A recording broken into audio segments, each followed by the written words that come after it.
Hello viewers, इस video में हम डिस्कस करेंगे अल्टरनेटिव स्प्लाइसिंग के बारे में और हम जानेंगे कैसे यह प्रोसेस प्रोटियोम डाइवर्सिटी जनरेट करता है। प्रीवियस वीडियो में जिसका लिंक डिस्क्रिप्शन में दे दिया है उसमें पोस्ट ट्रांसक्रिप्शनल मॉडिफिकेशन के बारे में डिस्कस किया गया था। So let's begin with the lesson. सबसे पहले हम सेल में होने वाली बेसिक प्रोसेसेस का एक ओवरलुक देखते हैं। जैसा कि हम जानते हैं यूकैरियोटिक सेल के न्यूक्लियस में क्रोमोसोम स्ट्रक्चर पाए जाते हैं और इसमें डीएनए ट्रांसक्रिप्शन के लिए अवेलेबल होते हैं। During the process of initiation of transcription double stranded DNA initiation site पे ओपन होता है और इसका एक स्ट्रैंड टेम्पलेट की तरह कार्य करता है। जब RNA polymerase enzyme other factor की मदद से एमआरएनए की सिंथेसिस करता है। चूँकि synthesizing RNA has all the messages of coding strand which consist exon as well as introns, so there is need of intron splicing. इस पर्टिकुलर वीडियो में हम अल्टरनेटिव स्प्लाइसिंग के बारे में ही समझेंगे। जैसा कि हम जानते हैं अल्टरनेटिव स्प्लाइसिंग प्रोसेस में इंट्रॉन्स प्रिसाइजली रिमूव होता है एवं एक्सॉन एक साथ जुड़ जाते हैं सो दैट कोडिंग सीक्वेंस एक स्ट्रेच में आ जाए और ट्रांसलेशन के द्वारा प्रोटीन सिंथेसिस हो सके। अल्टरनेटिव स्प्लाइसिंग प्रोसेस को यहाँ दिए हुए एग्जाम्पल से क्लियरली समझा जा सकता है। इस फिगर में mammalian muscle protein troponin T के जीन का एक रीजन दिखाया गया है जिसमें 5 एक्सॉन्स हैं। अल्टरनेटिव स्प्लाइसिंग के जरिए ये 2 तरह के स्प्लाइस्ड एमआरएनए प्रोड्यूस कर सकते हैं। फर्स्ट केस में exon 1, 2, 3, 5 are joined together leading to the formation of alpha troponin T, जबकि सेकेंड केस में exon 1, 2, 4, 5 are joined which leads to the formation of beta troponin T. In this way, alternative splice causes generation of 2 isoform of troponin T. इस प्रकार alternative splicing protein के different products बनाते हैं जिससे protein diversity उत्पन्न होती है। Alternative splicing can arise by a number of means. जैसा कि इस फिगर के माध्यम से हम समझ सकते हैं, इसमें डीएनए का एक सेगमेंट ट्रांसक्रिप्शन प्रोसेस द्वारा जो प्राइमरी आरएनए ट्रांसक्रिप्ट बनाता है उसमें 3 एक्सॉन्स एंड 2 इंट्रॉन्स हैं। नॉर्मल केस में 3 exons are ligated together and introns are completely removed, जबकि अल्टरनेटिव स्प्लाइसिंग में एक्सॉन स्किप हो सकते हैं, एक्सटेंड हो सकते हैं या किसी केस में कुछ इंट्रॉन रिमूव नहीं हो पाते या फिर अल्टरनेटिव एक्सॉन्स जुड़ते हैं जो कि एक्सॉन स्किपिंग का ही एक रूप है। इन सब में एक्सॉन स्किपिंग मेथड सबसे कॉमन है और इंट्रॉन रिटेन्ड रेयर है।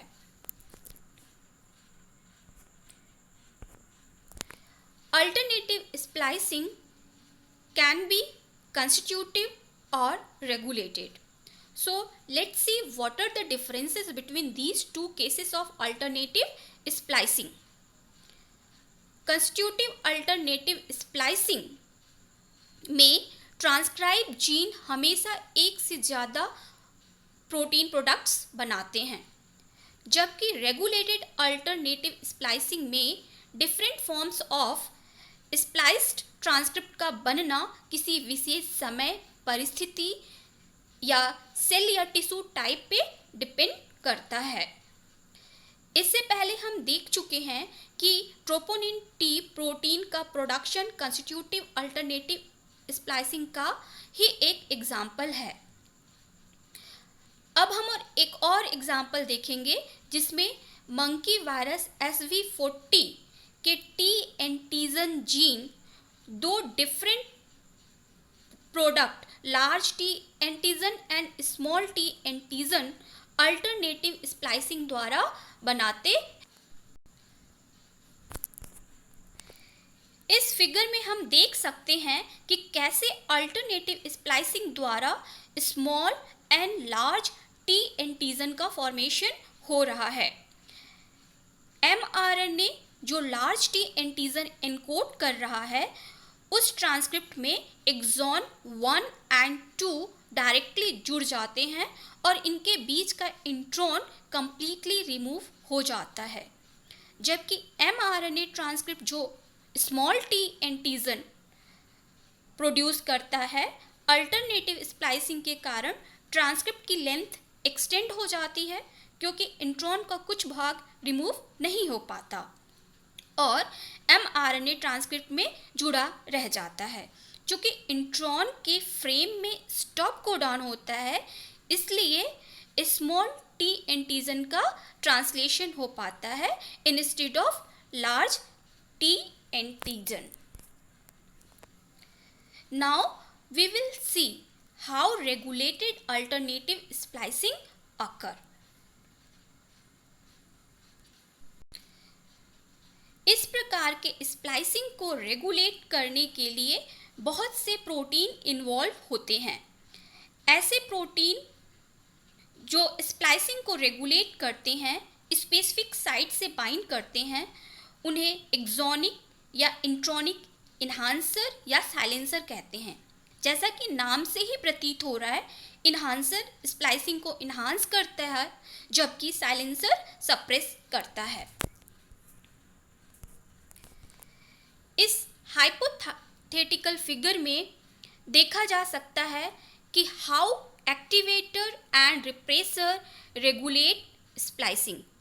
इस फिगर के पार्ट ए में सेल टाइप 1 में प्राइमरी mRNA ट्रांसक्रिप्ट में एक स्प्लाइसिंग साइट है और एक रिप्रेसर साइट है।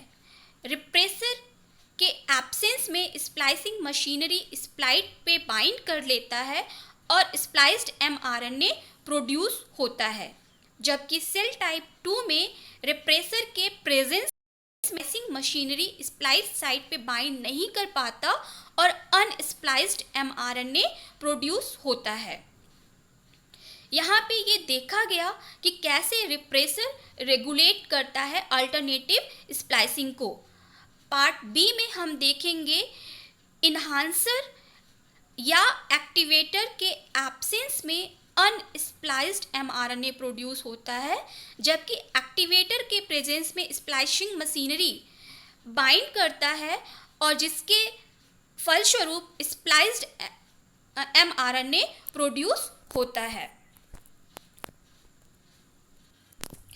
Now we will talk about SR serine arginine rich protein family जो रेगुलेटेड अल्टरनेटिव स्प्लाइसिंग में इम्पॉर्टेंट रोल प्ले करते हैं।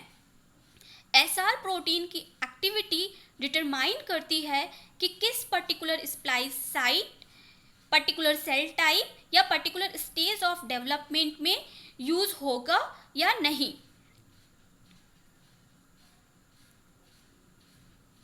SR प्रोटीन के कुछ कैरेक्टरिस्टिक फीचर हैं, जैसे कि ये प्रोटीन RNA को बाइंड करते हैं, एक डोमेन का यूज करते हैं जिसे RRM RNA रिकॉग्निशन मोटिव कहते हैं। प्रत्येक SR प्रोटीन के पास एक अन्य डोमेन होता है जिसे RS डोमेन कहते हैं। RS डोमेन प्रोटीन के C टर्मिनल में पाया जाता है, जो SR प्रोटीन एवं स्प्लाइसिंग मशीनरी के प्रोटीन के बीच इंटरैक्शन स्थापित करता है। Drosophila sex determination regulated alternative splicing का बेस्ट एग्जाम्पल है।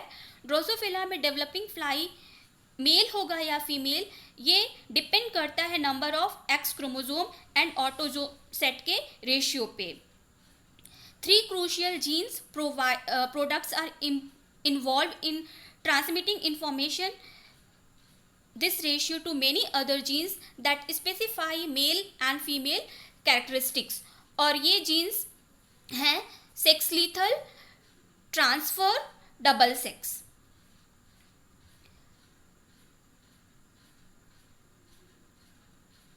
इन जीन प्रोडक्ट्स का function X chromosome and autosome ratio को उन जीन्स को सूचित करना है जो सेक्स रिलेटेड फिनोटाइप को डिटरमाइन करते हैं। इस फिगर में हम देख सकते हैं कि कैसे ये तीनों gene products male and female fly के डेवलपमेंट को रेगुलेट कर रहे हैं। एसेक्सुअल प्रोटीन उन फ्लाइज में डेवलप होगा जिसे फीमेल बनना है, मेल में यह नहीं बनेगा। एसेक्सुअल प्रोटीन ट्रा जीन के स्प्लाइसिंग को भी कंट्रोल करता है। As a result, functional TRA protein is produced in female but not in male. Further, TRA protein splicing regulator की तरह भी कार्य करता है।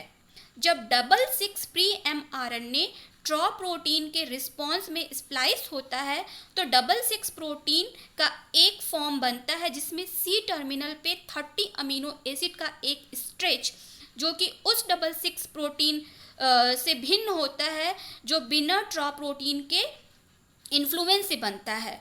ट्रा प्रोटीन के एब्सेंस में जो डबल 6 प्रोटीन बनता है उसमें सी टर्मिनल में 150 अमीनो एसिड का स्ट्रेच होता है।